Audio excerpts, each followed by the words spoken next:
আসসালামু আলাইকুম বন্ধুরা, আশা করি সবাই ভালো আছেন। আমি আবুল কালাম আজাদ আরো একটা ভিডিও নিয়ে তোমাদের সামনে উপস্থিত হয়েছি। আজকের ভিডিওর আলোচনার বিষয় হচ্ছে পাংচুয়েশন এন্ড ক্যাপিটালাইজেশন এর এক্সারসাইজ। আজকে দুই ধরনের এক্সারসাইজের মাধ্যমে, অর্থাৎ যে দুই ধরনের প্রশ্ন তোমাদের পরীক্ষায় এসে থাকে, এই দুই ধরনের এক্সারসাইজের মাধ্যমে দেখাবো কিভাবে এগুলো সলভ করতে হয়। আর এর আগের ভিডিওতে আমি পাংচুয়েশন এন্ড ক্যাপিটালাইজেশনের যে রুলসগুলা বা যে নিয়মগুলা, যে সহজ কিছু নিয়ম, ওই নিয়মগুলো আলোচনা করছিলাম। যারা তোমরা ভিডিওটি দেখোনি অবশ্যই ভিডিওটি দেখে নেবা। এখানে আই ট্যাগে অথবা ডেসক্রিপশন বক্সে লিংক দেওয়া থাকবে, তারপরে তোমরা এই ভিডিওটি দেখো। তো বন্ধুরা, আসো আমরা মূল আলোচনায় যাই। আমি প্রথম একটা যে উদাহরণটা লিখছি, এটা হচ্ছে অনেকটা ন্যারেশনের মতো, ন্যারেশন থেকে। আর ন্যারেশন মানে কি, এখানে যে দুইজন ব্যক্তি এই প্যাসেজে উল্লেখ থাকে, এই দুইজন ব্যক্তি যে কথা বলে সেই কথাগুলা, তাদের কথাগুলা ইনভার্টেড কমার ভিতরে রাখতে হয়। তো বন্ধুরা এদিকে খেয়াল করো, প্রথমে বলা হচ্ছে দা ম্যান। তোমাদেরকে প্রথমে বলছিলাম যে কোনো বাক্যের প্রথম অক্ষর বড় হাতের দিতে হয়, তাহলে এখানে টি এর ব্যবহারটা ভুল আছে। টিটা কি করতে হবে? বড় হাতের দিতে হবে। The man said to me. দেখো, the man said to me, যে হোয়ার আর ইউ গোয়িং, এটা তো আর আমি কাউকে জিজ্ঞাসা করছি না। হোয়ার আর ইউ গোয়িং এই কথাটা কে জিজ্ঞাসা করছে? এই ম্যানটা, অর্থাৎ এই ম্যানের যে কথাটা, এটা ইনভার্টেড কমার ভিতরে রাখতে হবে। তাহলে এই ইনভার্টেড কমার আগে দিতে হয় কমা, তারপরে ইনভার্টেড কমা শুরু হবে, আর ইনভার্টেড কমার ভিতরের প্রথম অক্ষর সর্বদাই বড় হাতের হবে।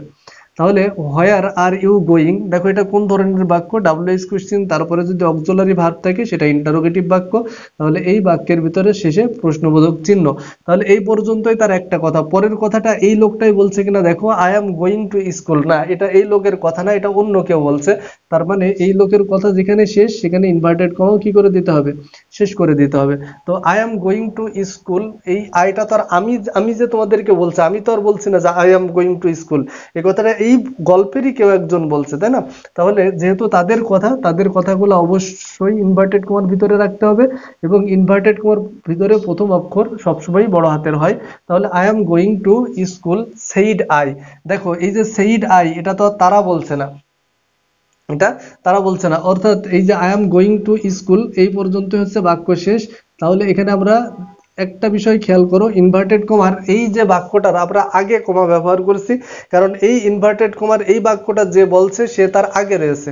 আর এই বাক্যটা যে বলছে সে কি তার আগে আছে? সে তার আগে নেই, সে রয়েছে কোথায়? তার পরে, সেইড আই। তাহলে এই জায়গাটায় ফুল স্টপ ব্যবহার করা যাবে না, এই জায়গাটায় কমা ব্যবহার করতে হবে। তাহলে I am going to school এই পর্যন্ত একটা কথা। এই কথাটা কে বলছে? Said I. তাহলে আই সর্বদাই আমি অর্থে বড় হাতের লিখতে হয়, সেইড আই, আই বড় হাতের হবে। তো এরপরে দেখো এখানে তাহলে কি করতে পারি? আমরা ফুল স্টপ দিয়ে দিতে পারি, কারণ আয়ের কথা শেষ। Did you go to school yesterday, এই কথাটা আবার ওই যে ওল্ড ম্যান জিজ্ঞাসা করছে, ওই ম্যানটা জিজ্ঞাসা করছে। তাহলে যেহেতু তাদের কথা, তাদের বলা কথা, এটা ইনভার্টেড কমার ভিতরে রাখতে হবে, আর ইনভার্টেড কমার প্রথম অক্ষর অবশ্যই বড় হাতের দিতে হবে। তাহলে বাক্যটা কি হচ্ছে? Did you go to school yesterday. আর এই বাক্যটা যেহেতু অক্সিলারি ভার্ব দ্বারা শুরু হয়েছে, তাহলে এটা কোন ধরনের বাক্য? ইন্টারোগেটিভ বাক্য, যে কারণে প্রশ্নবোধক চিহ্ন, তারপরে ইনভার্টেড কমা, শেষ। তো এখন এরপরে কি বলা হচ্ছে দেখো, নো। এই কথাটা কে বলছে? এটা তো আর এমনিতে এদের গল্প না, ওদের বলা হুবহু কথা। এই কথাটা আবার আই বলছে, আই রিপ্লাইড। তাহলে এই নোটা লিখতে হবে কিভাবে? অবশ্যই ইনভার্টেড কমা দিয়ে শুরু হবে, এনটা বড় হাতের হবে। আর নো এর পরে যেহেতু কথাটা যে বলেছে সে রয়েছে, সে কারণে এখানে কি ব্যবহার করতে হবে? কমা ব্যবহার করতে হবে। যে বলে সে যদি আগে থাকে তাহলে আগে কমা ব্যবহার করতে হয়, যে বলে সে যদি পরে থাকে তাহলে পরে কমা ব্যবহার করতে হয়, আর আইটা অবশ্যই বড় হাতের হবে। No I replied. এরপরে দেখো এই জায়গায় যেহেতু এর কথা শেষ, ফুল স্টপ। এরপরে বলা হচ্ছে why did not you go. আরেকটা প্রশ্ন করা হচ্ছে, এই কথাটা কে জিজ্ঞাসা করছে যে তুমি কেন যাওনি? ওই যে দা ম্যানটা জিজ্ঞাসা করছে। তাহলে এটা যেহেতু দা ম্যানের কথা, তাহলে অবশ্যই ইনভার্টেড কমা আবার শুরু হবে, আর ইনভার্টেড কমার ভিতরের প্রথম অক্ষরটা বড় হাতের হয়। হোয়াই ডিড নট, দেখো এই যে সংক্ষিপ্ত রূপ, অর্থাৎ এখানে এন ও টি নট, এই ওটা গায়েব হয়ে গেছে, ওটা এখানে উজ্জ আছে, সে কারণে এখানে কমা ব্যবহার করতে হবে। যে don't, did not you go, why did not you go, তুমি কেন যাওনি? এই কথাটা এই জায়গায় প্রশ্ন শেষ, তাহলে প্রশ্নবোধক চিহ্ন। তো এখানে দেখো যে বলছে সে তো আর নেই, তার মানে এখানে ইনভার্টেড কমা শেষ। I was very busy said I. তো এই কথাটা কে বলছে? এই যে আই বলছে। তো যেহেতু এটা আয়ের কথা, তো সে কারণে আমরা এটাকেও কি করব? ইনভার্টেড কমার ভিতরে রাখবো, প্রথম অক্ষরটা বড় হাতের হবে, আই ওয়াজ ভেরি বিজি। এটা এই দিকে একটু খেয়াল করো, এই কথাটা যে বলছে সে কোথায় রয়েছে? এই কথাটা যে বলছে সে বাক্যের শেষে আছে। তো যেহেতু শেষে আছে, তাহলে ইনভার্টেড কমার শেষে এখানে ফুল স্টপ না দিয়ে কি করতে হবে?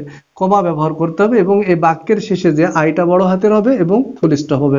তো বন্ধুরা, ন্যারেশনে সবথেকে বেশি যে গুরুত্বপূর্ণ বিষয় সেটা হচ্ছে অর্থ করে বুঝতে হবে যে কোন কথাটুকু এমনিতেই বলা হচ্ছে আর কোন কথাটা তাদের বলা কথা। তো তাদের বলা যে কথাগুলা রয়েছে সে কথাগুলা অবশ্যই ইনভার্টেড কমার ভিতরে দিতে হবে।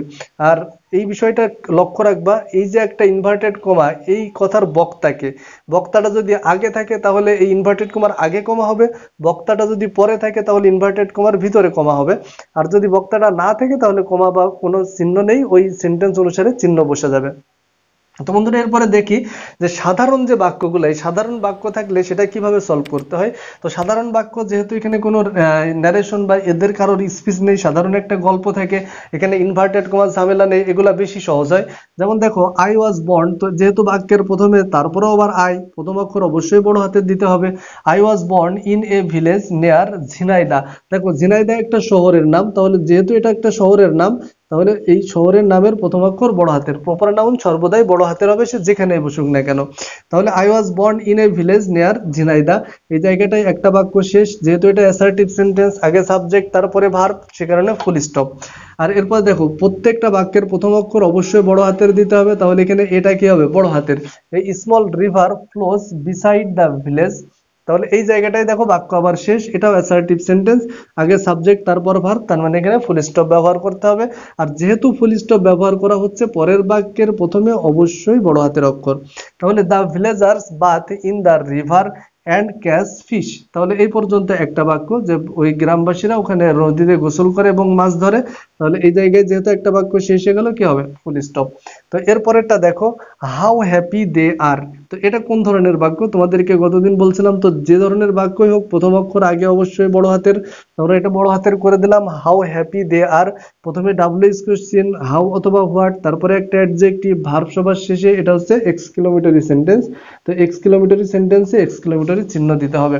তো তাহলে যেহেতু এখানে একটা বাক্য শেষ, তাহলে হোয়াটের ডাব্লুটা কি হবে, বড় হাতের। প্রত্যেকটা বাক্যের প্রথম অক্ষর অবশ্যই বড় হাতের হবে। What they want is peace, তো তারা যা চায় সে হচ্ছে কি, সেটা হচ্ছে শান্তি। তাহলে এখানে বাক্য শেষ, সেটা হচ্ছে ফুল স্টপ। আর একটা গুরুত্বপূর্ণ বিষয় লক্ষ্য করো, এখানে হোয়াট আছে কিন্তু আমরা প্রশ্নবোধক চিহ্ন দিলাম না। কারণ কি, ইন্টারোগেটিভ বাক্যের যে গঠন সেটা হচ্ছে ডাব্লিউএইচ কোশ্চেনের পরে অবশ্যই আগে অক্সিলারি ভার্ব থাকে। তো এখানে যেহেতু ডাব্লিউএইচ কোশ্চেনের পরে সরাসরি সাবজেক্ট দিয়ে ব্যবহার হয়েছে, এটা ইন্টারোগেটিভ বাক্য না, এটাও অ্যাসার্টিভ সেন্টেন্স। তো সে কারণে এখানে আমরা প্রশ্নবোধক বাক্য চিহ্ন ব্যবহার না করে কি করছি, ফুল স্টপ ব্যবহার করছি। তো বন্ধুরা, আশা করি তোমরা বিষয়টা বুঝতে পারছো। আর যারা বুঝতে পারোনি তারা অবশ্যই কমেন্টের মাধ্যমে জানাও কোন অংশগুলোতে তোমাদের বুঝতে সমস্যা হয়েছে। আর যারা বুঝতে পারছো তারাও কমেন্টের মাধ্যমে জানাও ভিডিওটি তোমাদের কেমন লাগলো। তোমাদের বন্ধুদের সাথে শেয়ার করো, লাইক করো, এবং যারা চ্যানেলটা সাবস্ক্রাইব করোনি অবশ্যই চ্যানেলটা সাবস্ক্রাইব করে নাও। দেখা হবে পরবর্তী কোনো ভিডিওতে, সে পর্যন্ত আসসালামু আলাইকুম।